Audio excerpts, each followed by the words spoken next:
Tapi bagi aku, tak ada lah semua hantaran dia tu teruk.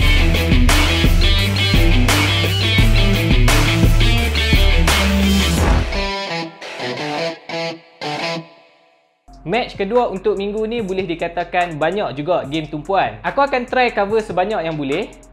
Cendol silap-silap satu video ni ya. Tapi untuk video kali ni, kita nak tengok game Kedah berjumpa dengan Sabah FC. Walaupun Kedah dapat kemenangan yang pertama dalam game tu, tapi ada sesetengah penyokong yang melabelkan kemenangan yang membosankan.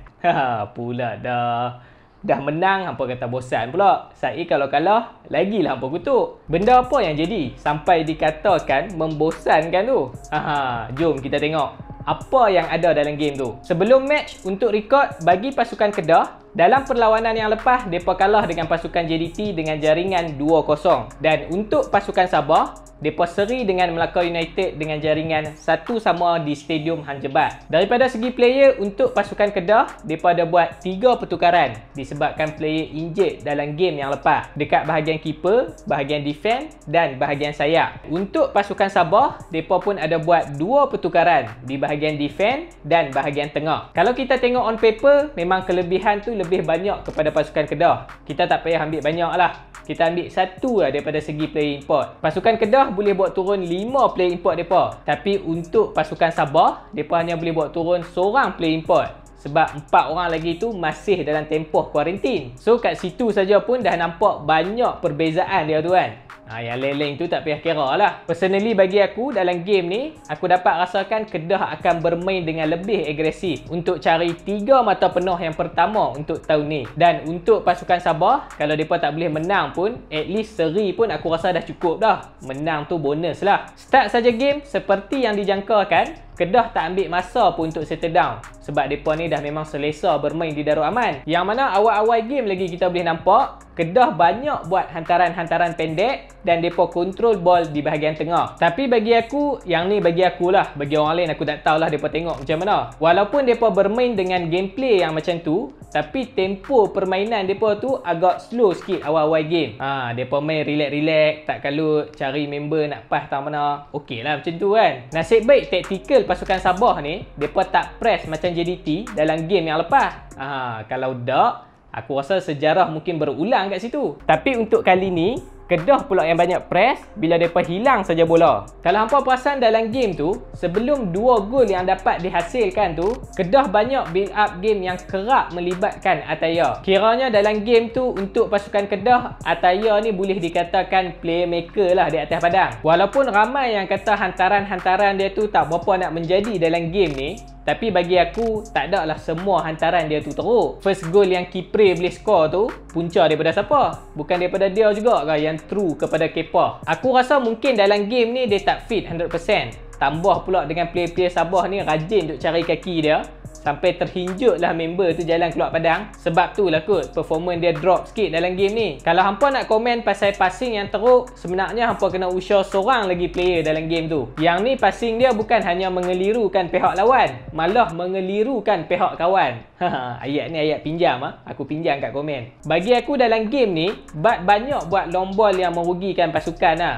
Yang mana benda tu sebenarnya boleh atok elok-elok, tapi disebabkan dia buat long ball, last kali bola tu keluar macam tu je. Tak dinafikan banyak short pass yang dia buat, tapi bila dia buat decision untuk buat long ball tu, yang tu lah start yang orang tak suka. Aku tak salahkan dia untuk buat long ball. Mungkin yang tu tactical ataupun arahan daripada coach. Tapi yang masalah dia, kualiti long ball dia tu dah semakin berkurang. Kena try suruh dia rehat tengok satu game. Barulah kita boleh tengok perbezaan gameplay tu macam mana. Tapi aku rasa benda ni susah lah kot nak jadi.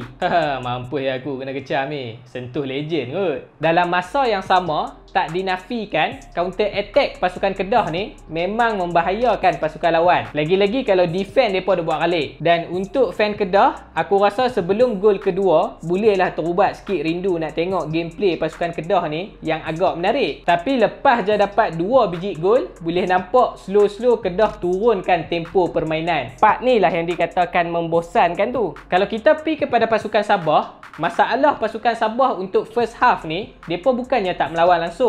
Cumanya banyak pass yang tak komplit kepada teammate yang lain.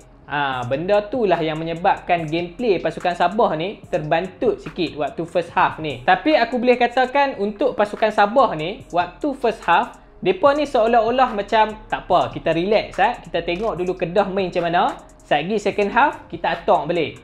Lebih kurang macam tu lah. So start saja second half, Kedah memang lebih banyak bermain secara defensif, berbeza dengan pasukan Sabah. Kali ni depa pula boleh kontrol game, kontrol ball kat bahagian tengah untuk depa cari gol. Apa yang Kedah buat untuk first half tadi tu, depa copy paste balik untuk second half ni. Cumanya masalah Sabah waktu second half ni, final pass depa untuk cari striker tu je yang tak berapa nak cun. Aku rasa kalau yang tu pun depa dapat deliver, silap-silap ayak mata pula untuk fan Kedah ni. Masa yang sama, kredit perlu diberikan pada defend pasukan Kedah. Amirul tu walaupun bukan posisi asal dia main dekat center back, tapi banyak perangkap offside yang dia berjaya buat malam tu. Kalau dah, aku rasa Sabah tu dah boleh bawa balik dah sebiji gol. Dan kalau aku jadi Bobby Gonzalez tu, aku memang bebal lah karut ni. Kena ikat rapat kat belakang. Yang menarik perhatian aku waktu Fayyad dengan Rozaimi masuk, gameplay Kedah ni nampak hidup balik ke attacking. Rozaimi tu dia punya control ball memang padu lah. Aku harapkan lepas ni dia dapatlah minute play lebih sikit.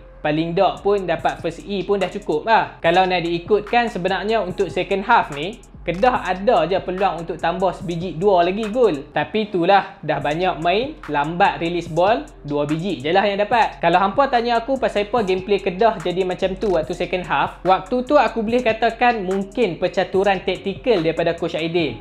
Mungkin bukannya pasti tau. Sebab macam yang kita tahu, 5 game awal untuk season ni, jadual dia semua dekat-dekat. Tambah lagi pula waktu tu Kedah dah leading 2-0. So defend je lah, save tenaga sikit untuk next game. Tapi yang tu teori aku lah. Praktikalnya aku tak tahulah macam mana. Betul ke tak? Man of the match bagi aku, untuk pasukan Kedah, aku pilih Rodney Kelvin. Dan untuk pasukan Sabah, Alto Linus. So bagi anda yang menonton ni, hampa rasa game hari tu macam mana? Hampa boleh komen dekat bawah.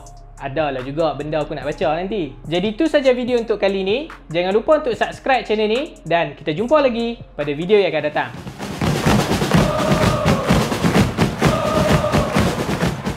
Apa pendapat hang tentang Legend? Kalau nak ikut aku, dia tu dah boleh slow-slow pergi ambil lesen course kot. Jadi macam Hadi tu lagi bagus. Hang tak rekod kan? Sakit dah biasa dalam mulut.